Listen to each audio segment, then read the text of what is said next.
உனக்கு தெரியாதா? இன்னைக்கு நம்ம ஸ்கூல்ல பல வருஷமா பாடம் எடுத்திருந்த நம்ம கோகிலா டீச்சர் ரிட்டையர்ட் ஆகுறாங்க. அவர்களுக்கு பாராட்டு விழா அப்புறம் வழியன் விழா இன்னைக்கு நடக்குது. அப்படியா? அதுக்குள்ள அவங்களுக்கு 58 வயசு ஆயிடுச்சா? ஆமா, அப்படித்தான் நினைக்கிறேன். பார்த்தா அப்படி தெரியலையே. சரி, டீச்சரே வராங்க, அவங்க கிட்டே கேட்கலாம்.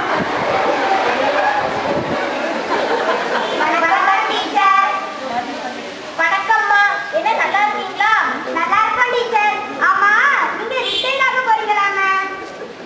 ஆமா, 58 வயசு ஆகுதுல, அப்புறம் வீட்டுக்கு போக வேண்டியதானே. உங்களை பற்றி தெரிஞ்சுக்க ஆசைப்படுறோம். கேள்வி கேட்கட்டுமா டீச்சர்? டீச்சர், உங்க பிறந்த ஊர் எது? காவகிணரா அல்லது வேற ஊரா? நான் பிறந்தது நம்ம பக்கத்துல இருக்கிற ஊர் வடபங்கலத்துல தான். இவ்வளவு நாள் அது உங்களுக்கு தெரியாதா? டீச்சர், நீங்க படிக்கும் போது எப்படி? நல்லா படிப்பீங்களா இல்ல நல்லா சேட்டை பண்ணுவீங்களா?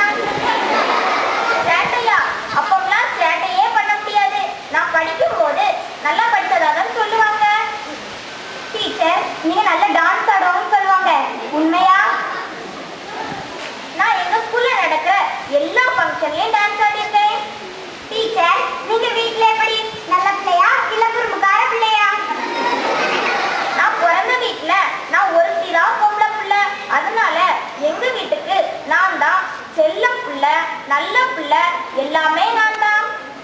அப்ப இங்க காவகணத்துல நீங்க நல்ல பிள்ளையா? இல்லம்மா, நான் காவகணத்துல டீச்சர். சரி டீச்சர், நீங்க இந்த பள்ளிக்கூடத்துக்கு எப்ப வேலைக்கு வந்தீங்க? நான் இந்த பள்ளிக்கூடத்துல வேலைக்கு வந்தது 1981 வருஷம் அக்டோபர் மாசம் 29ஆம் தேதி. டீச்சர், நீங்க வேலைக்கு வந்தப்ப இந்த பள்ளிக்கூடத்துல சாலாளர் யாரு, ஹைச்சம் யாரு? எனக்கு வேலை கொடுத்தது ஃபாதர் எப்ரேம் அவர்கள். ரொம்ப அமைதியான சாமி. அப்போ ஹைச்சமாக இருந்தது சிஸ்டர் லியோனிஷியா மேரி, ரொம்ப நல்ல சிஸ்டர். டீச்சர், நீங்க இந்த வேலைக்கு சேர்ந்தப்புறம் பல சாமிகளை பார்த்துருப்பீங்க, பல சிஸ்டர்களை பார்த்துருப்பீங்க. அதுல யார் நல்ல சாமி, யார் நல்ல சிஸ்டர்? சொல்லுங்க டீச்சர். நான் வீட்டுக்கு போறதுக்குள்ள என் கூட சண்டை கொடுத்து முடிவு பண்ணிட்டீங்களோ? டீச்சர், தெரிஞ்சுக்க தாங்க கேட்டோம். உலகத்துல பிறந்த எல்லாருமே நல்லவங்க தான். எல்லார்கிட்டையும் கண்டிப்பா ஏதாவது ஒரு நல்ல மனம் இருக்கும். அப்படி பார்த்தா ஒவ்வொரு சாமியும் ஒவ்வொரு துறையில சிறந்தவங்களா இருந்தாங்க. ஒவ்வொரு சிஸ்டரும் ஒவ்வொரு வேலையில ஆர்வமும் திறமையும் கொண்டவங்களா இருந்தாங்க. ஆனா எல்லார்கிட்டையும் நான் ஒரு நல்ல மனத்தை பார்த்தேன். அது என்ன டீச்சர்? இந்த பள்ளிக்கூடத்தை எப்படி நல்லா நடத்துறது, உங்க எல்லாரையும் எப்படி நல்லா படிக்க வைக்கிறது என்ற விஷயத்துல எல்லாருமே ஆர்வமா செயல்பட்டாங்க. அதனால எல்லாருமே நல்லவங்களாத்தான் தெரிஞ்சாங்க. டீச்சர், ரொம்ப விவரமா பதில் சொல்றீங்க. அதுதான் அனுபவம்ங்கிறது. சரி டீச்சர், இப்ப ஆன்மீகத்துக்கு வருவோம். நீங்க இந்த கோவில நடக்கிற எல்லா வழிபாட்டுக்கும் வரீங்களாம்ல. உங்களுக்கு வீட்டுல வேலையே இல்லையா? இல்ல வீட்டுல இருக்க பிடிக்காம இங்க வரீங்களா? ஐயோ, இப்படிலாம் பேசக்கூடாதுமா. கோயிலுக்கு பொழுதுபோக்கா வரக்கூடாது, விருப்பத்தோட வரணும். ஆண்டவர் கிட்ட பேசணும்னு வரணும். நம்ம வீட்டுல நடக்கிற எல்லா நல்ல செயல்களையும் கெட்ட செயல்களையும் ஆண்டவர் கிட்ட சொல்லிட்டா அவர் எல்லாத்தையும் பார்த்துக்குவார்னு நம்பிக்கையில வந்தா எல்லாமே நல்லதா நடக்கும். டீச்சர், நீங்க ஸ்கூலுக்கு வரும்போது உங்க நெத்தியில கொஞ்சம் என்ன வடிஞ்ச மாதிரி இருக்குதே டீச்சர்? ஏன் ஒழுங்கா பவுடர் போட மாட்டீங்களா? அப்படி இல்லம்மா, இது புதுமை என்ன. வீட்டுல இருந்து எப்ப கிளம்பினாலும் கொஞ்சம் எண்ணெய நெத்தில வச்சுட்டு தான் வருவேன். அப்ப கடவுள என் கூட வெளியில வர மாதிரி நம்பிக்கை. அதனால கடவுளை வணங்கிக்கிட்டு உங்க வீட்டுல இருந்து வெளியில வாங்க, எல்லாமே நல்லதா நடக்கும். கடவுளை நம்புங்கள், அவர் எப்பொழுதும் கைவிட மாட்டார். பங்கு வேலைகள்ல நீங்க எப்படி டீச்சர்? நான் சபை கூட்டங்களுக்கு எல்லா வாரமும் போயிருவேன். கோயில நடக்கிற கூட்டங்கள், அசனம் போன்ற நிகழ்ச்சிகள்ல வேலை செய்ய கண்டிப்பா நாங்க போயிருவேன். டீச்சர், உங்களுக்கு கோபமே வராதா? ஏன் கோபப்படணும்? அது நம்ம உடம்புக்கு தான் கேடு. கோபப்படுறதுனால எதுவுமே மாறி நடக்க போறதில்ல. ஒரு தடவை ஸ்கூல்ல டூர் போகும்போது உங்களை மட்டும் விட்டுட்டு போயிட்டான்னு கேள்விப்பட்டோம். அப்பவும் டீச்சர்ஸ் மேல உங்களுக்கு கோபம் வரலையா?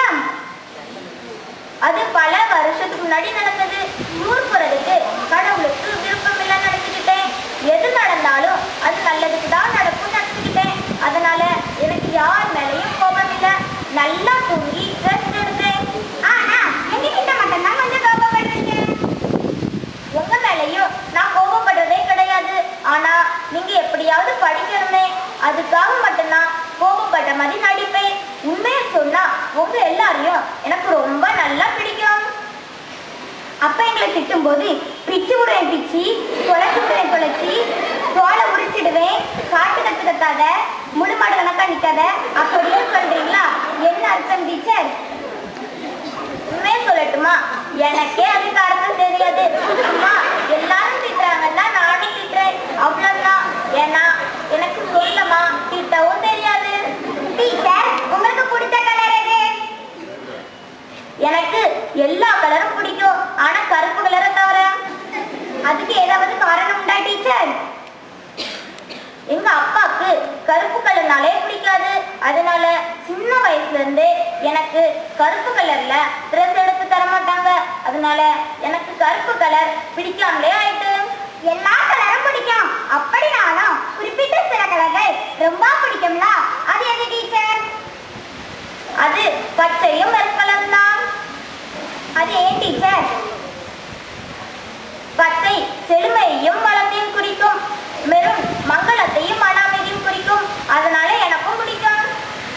ஓ, அதான் பள்ளிக்கூடம் திறக்கும் போது முதல் நாள் இந்த 2 கலர்ல ஏதாவது ஒரு சேலை கட்டிருங்களோ? சரி டீச்சர், உங்களுக்கு 58 வயசு ஆயிடுச்சுன்னு சொல்லி வீட்டுக்கு போக சொல்றாங்களே, உங்களுக்கு வருத்தமா இல்லையா? ஏன் வருத்தப்படணும்? 58 வயசுங்கிறது எல்லாருக்கும் உள்ளதுதான். தென்னை மரத்துல மேல்மட்டை எப்பொழுதுமே மேல்மட்டையா இருப்பதில்லை, ஒரு நாள் அதுவும் கீழ்மட்டையா வரும். அப்படி நினைச்சுக்கிட்டா யாருக்குமே வருத்தம் வராது. ஆனா இந்த அழகான சூழ்நிலையும் அமைதியான காலங்களும் திரும்ப வரதில்லை, அது ஒண்ணுதான் வருத்தம். எங்களுக்கு நீங்க என்ன சொல்ல விரும்புறீங்க டீச்சர்? நல்லா படிங்க, நல்ல பிள்ளைகளா நடக்க, அன்றைய பாடத்தை அன்றையே நடிங்க, படிங்க, பெற்றோருக்கும் பெரியவங்களுக்கும் கீழ்படித்து நடங்க, ஆசிரியர் சொல்றத நல்லா கவனிச்சு படிங்க, யார்கிட்டையும் சண்டை போடாதீங்க, அடிக்கடி கோயிலுக்கு வாங்க, கடவுளை வணங்கிக்கிட்டு எந்த காரியத்தை தொடங்கினாலும் அது கண்டிப்பா நல்லதே நடக்கும்.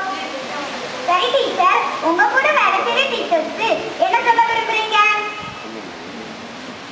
நான் உங்களுக்கு சொல்லிக் கொடுக்கறதுக்கு ஒண்ணுமே இல்லை.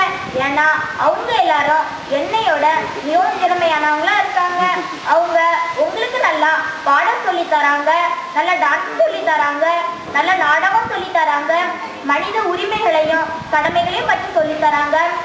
முக்கியமா பெண்களுக்கு என்றே இருக்கிற இந்த பள்ளிக்கூடத்துல பெண்களுக்கு என்றே தனி ஒழுக்கத்தையும் விழிப்புணர்வையும் கற்றுத்தராங்க.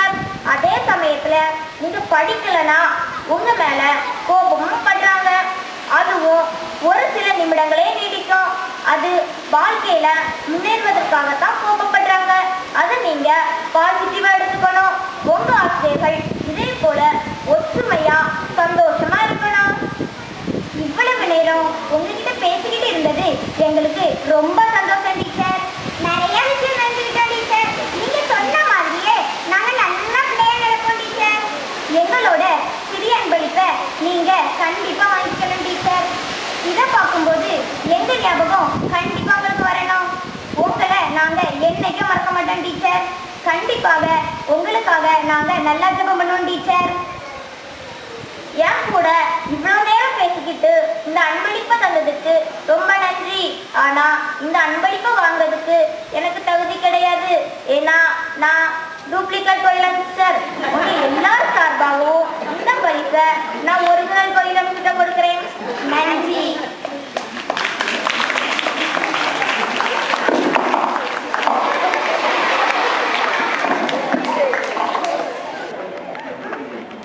என்ன டீச்சர் நன்றாக பதில் சொன்னார்களா? நிஜமான ஒரு நேர்காணலை நாம் கண்முன் கொண்டு வந்த மாணவிகளுக்கு நாம் நன்றி கூறுவோமா?